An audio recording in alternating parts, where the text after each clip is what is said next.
Okay, so today I'm going to be reviewing the new Fiat Freemont.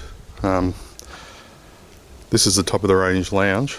Now these just came out last week in early April.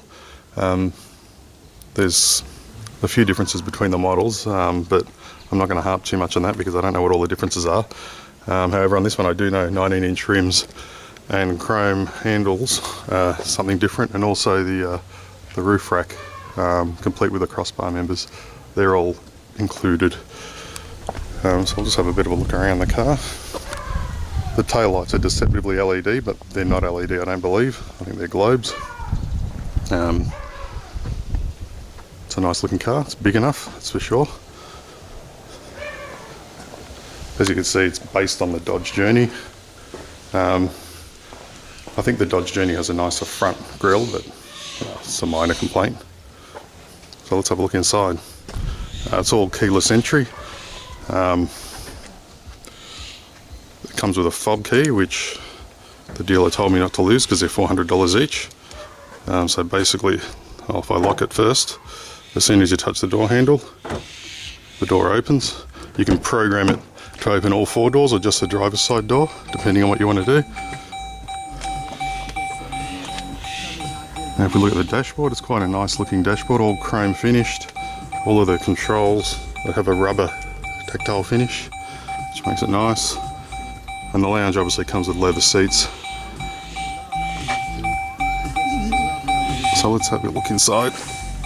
Unfortunately, I haven't got a wide angle camera, so it makes it a bit difficult.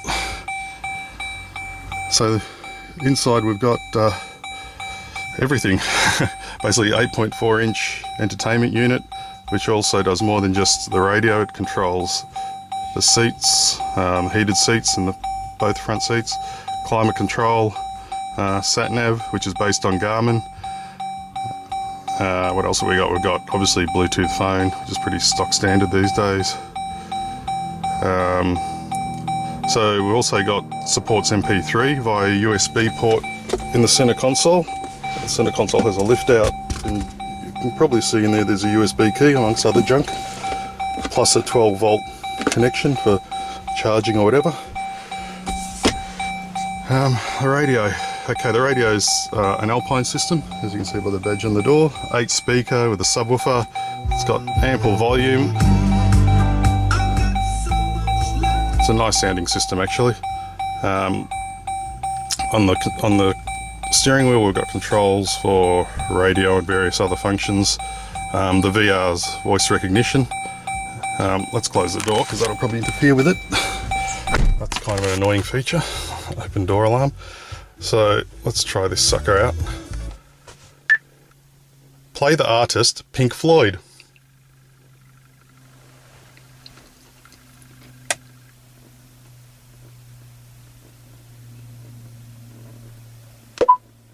Playing the artist Pink Floyd. So it gives you a few options. You can also play tracks, and also obviously drive the Bluetooth phone through here. Play the song Dreadlock Holiday.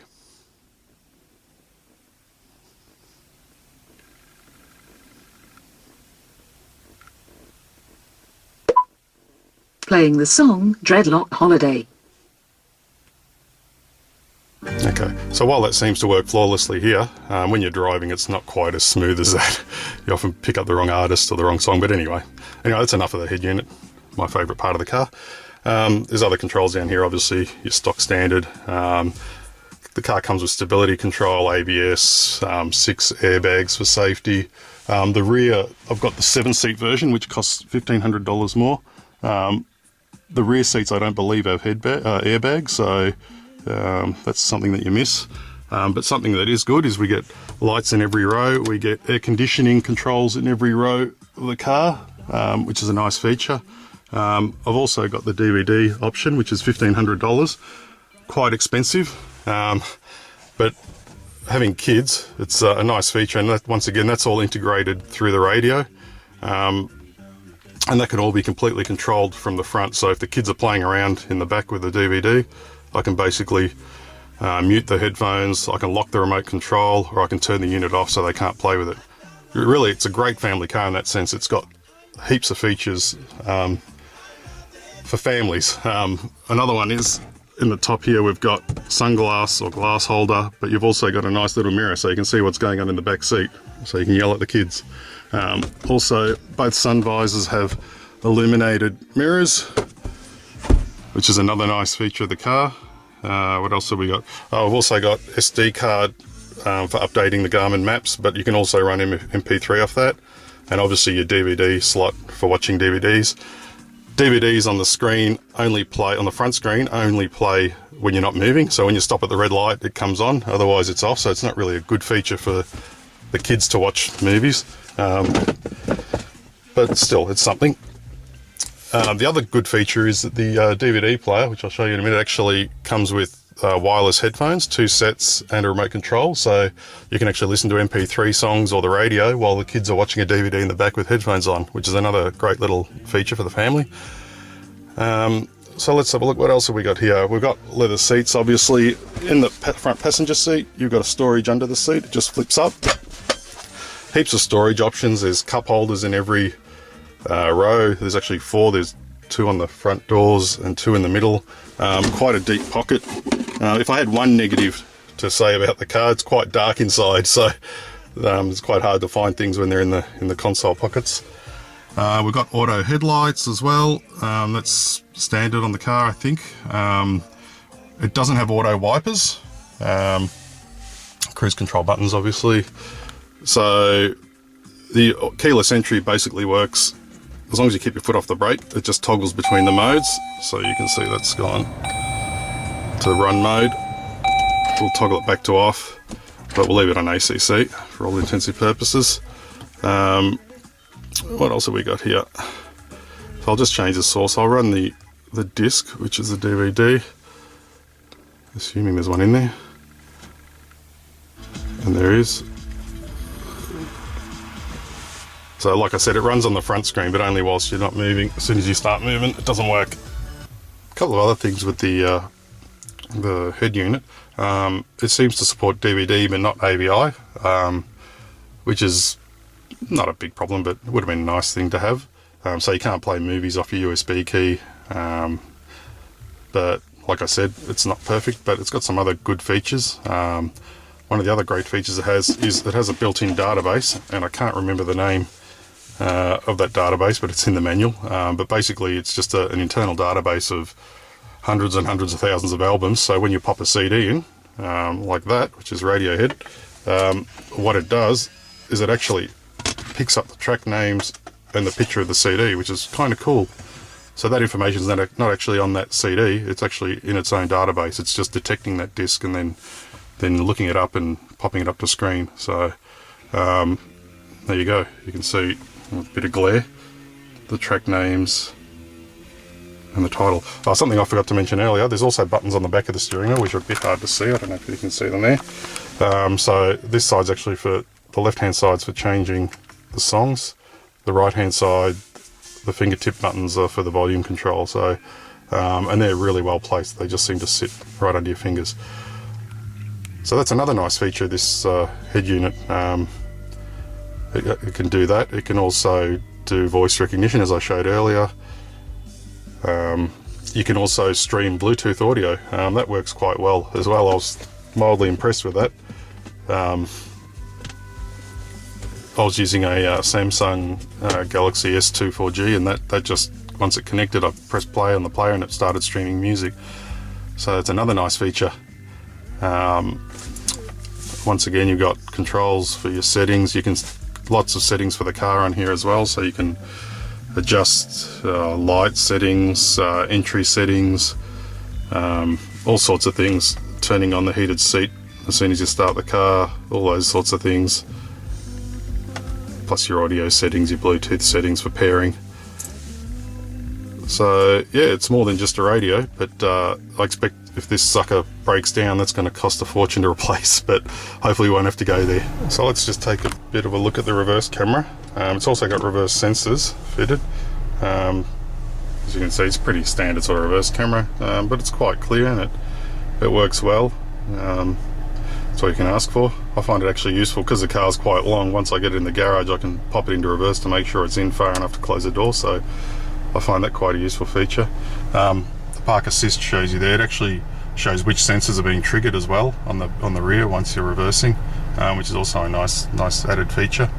And this display also gives you navigation guidance as well as the main display once you're driving along, which is another nice feature. One of the only things I don't like is on the trip computer it doesn't show you how many K's left to the tank, which would have been a nice feature, but no, can't have everything, I guess. It's still value for money. So if we have a look at the vision in the chromatic mirror, which incidentally is electronic, it dims when the light's bright, and that works quite well.